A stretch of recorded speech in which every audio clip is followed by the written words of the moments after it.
ಎಲ್ಲರಿಗೂ ನಮಸ್ತೆ.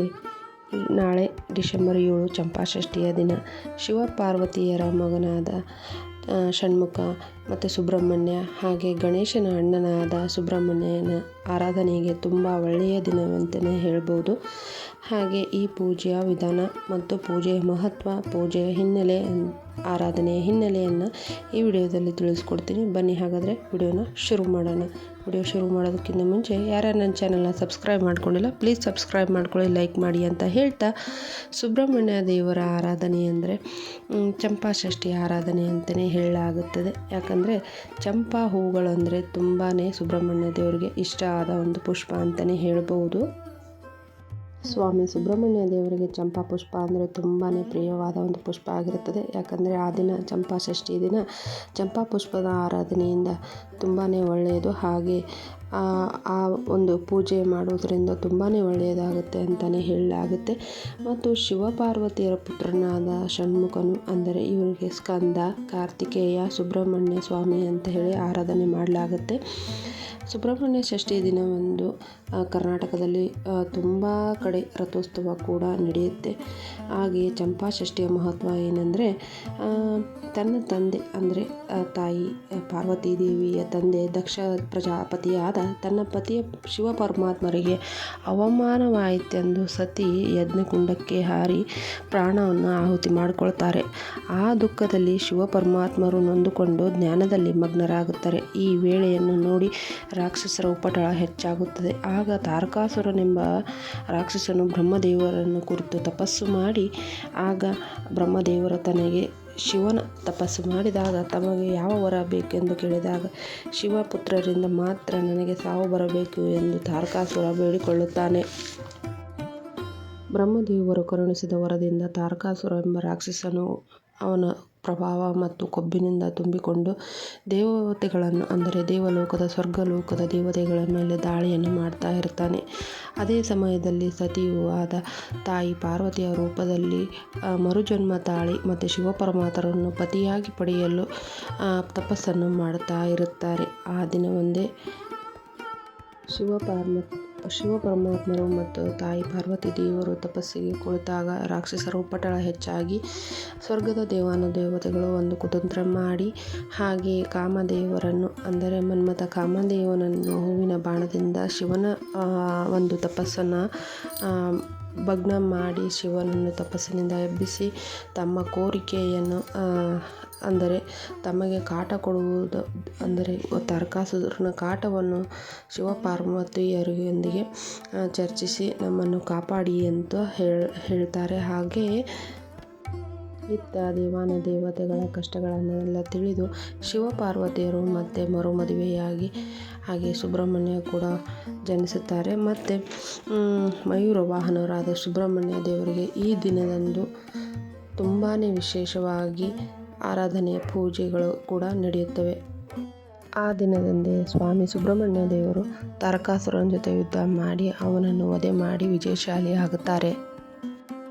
ಹಾಗೆಯೇ ಚಂಪಾಷಷ್ಠಿಯ ಇನ್ನೊಂದು ಮಹತ್ವ ಏನೆಂದರೆ, ಹೇಮಂತ ಋತುವಿನ ಮಾರ್ಗಶಿರ ಮಾಸದ ಶುದ್ಧ ಷಷ್ಠಿಯ ದಿನದಂದೇ ಇಂದ್ರನ ಪುತ್ರಿಯಾದ ದೇವಸೇನೆಯನ್ನು ಸ್ವಾಮಿ ಸುಬ್ರಹ್ಮಣ್ಯ ದೇವರು ವಿವಾಹವಾಗುತ್ತಾರೆ.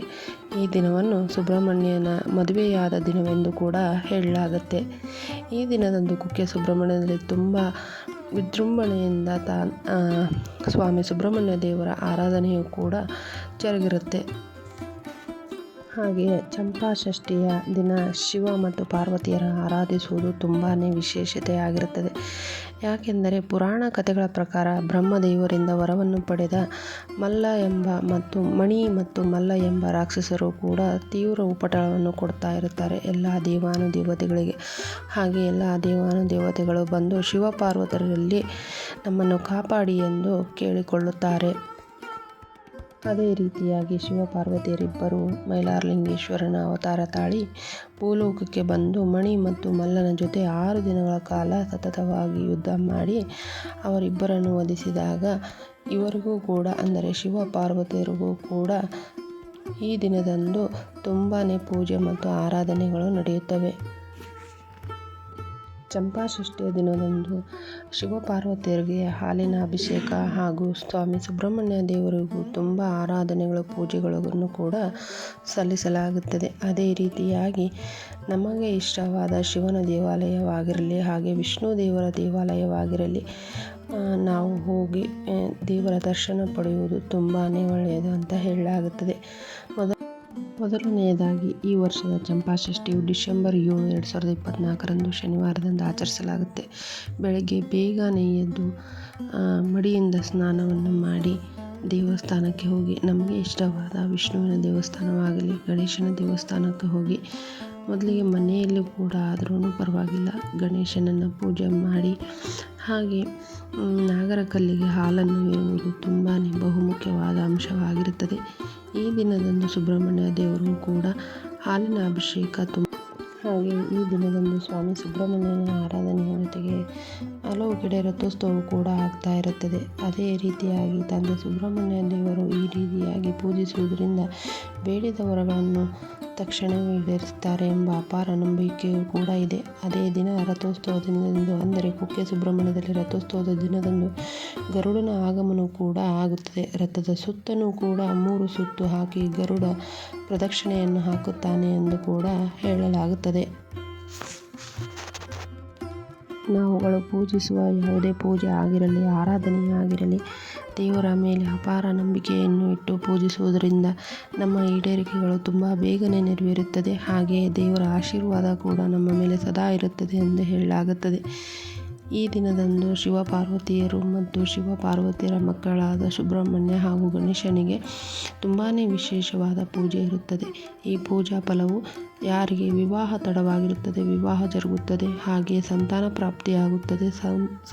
ಸಂಸಾರದಲ್ಲಿ ಸುಖ ಶಾಂತಿ ನೆಮ್ಮದಿ ಆರೋಗ್ಯ ಕೂಡ ವೃದ್ಧಿಸುತ್ತದೆ. ಮಕ್ಕಳಲ್ಲಿ ವಿದ್ಯಾಭ್ಯಾಸ ಕೂಡ ವೃದ್ಧಿಸುತ್ತದೆ ಎಂದು ಹೇಳಲಾಗುತ್ತದೆ. ಸ್ವಾಮಿ ಸುಬ್ರಹ್ಮಣ್ಯ ದೇವರು ಕೂಡ ಆರಾಧನೆಯ ತುಂಬಾ ಬಹುಮುಖ್ಯವಾಗಿ ಚಂಪಾಷಷ್ಠಿಯಲ್ಲಿ ಮಾಡಲಾಗುತ್ತದೆ. ಬಹುಮುಖ್ಯವಾಗಿ ಚಂಪಾಷಷ್ಠಿಯ ಪೂಜೆಯನ್ನು ಆರಂಭ ಮಾಡುವ ದಿನವೆಂದರೆ ಚಂಪಾಷಷ್ಠಿ ಈ ದಿನದಂದು ಅಂದರೆ ಡಿಸೆಂಬರ್ 7, 2024ರಂದು ಬರುವಂಥ ಷಷ್ಠಿಯಲ್ಲಿ ಆರಂಭ ಮಾಡುವುದು ತುಂಬಾ ಒಳ್ಳೆಯದು. ಇಷ್ಟೆಲ್ಲ ಮಾಹಿತಿಯು ಚಂಪಾಷಷ್ಠಿ ಆರಾಧನೆ ಸುಬ್ರಹ್ಮಣ್ಯ ಸ್ವಾಮಿಯ ಆರಾಧನೆಯನ್ನು ಈ ವಿಡಿಯೋದಲ್ಲಿ ತಿಳಿಸಿಕೊಟ್ಟಿದ್ದೇನೆ. ಸಾಧ್ಯವಾದರೆ ಸ್ವಾಮಿ ಸುಬ್ರಹ್ಮಣ್ಯರ ಆರಾಧನೆಯ ಜೊತೆಗೆ ಪೂಜಾ ವಿಧಾನಗಳ ಜೊತೆಗೆ ಒಂದು ದಿನ ಅಂದರೆ ಈ ದಿನದಂದು ಉಪವಾಸ ಮಾಡಿ ಒಂದು ಹೊತ್ತು ಮಾತ್ರ ಭೋಜನವನ್ನು ಮಾಡಿ ಸ್ವಾಮಿಯ ಆರಾಧನೆಯನ್ನು ಮಾಡುವುದರಿಂದ ನಮ್ಮ ಪೂಜಾ ಪ್ರತಿಫಲಗಳು ತುಂಬ ಬೇಗನೆ ನೆರವೇರುತ್ತದೆ ಎಂದು ಹೇಳಲಾಗುತ್ತದೆ. ಇದೆಲ್ಲವೂ ಚಂಪಾಷಷ್ಠಿಯ ಸಂಪೂರ್ಣ ಮಾಹಿತಿ. ಹಾಗೆ ಇಲ್ಲಿವರೆಗೂ ನನ್ನ ವಿಡಿಯೋನ ಸ್ಕಿಪ್ ಮಾಡದೆ ನೋಡಿದ್ದಕ್ಕೆ ತುಂಬ ಧನ್ಯವಾದಗಳು. ಎಲ್ಲರಿಗೂ ಚಂಪಾಷಷ್ಠಿಯ ಶುಭಾಶಯಗಳನ್ನು ಹೇಳ್ತಾ ವಿಡಿಯೋನ ಮುಗಿಸ್ತಾ ಇದ್ದೀನಿ. ಧನ್ಯವಾದಗಳು.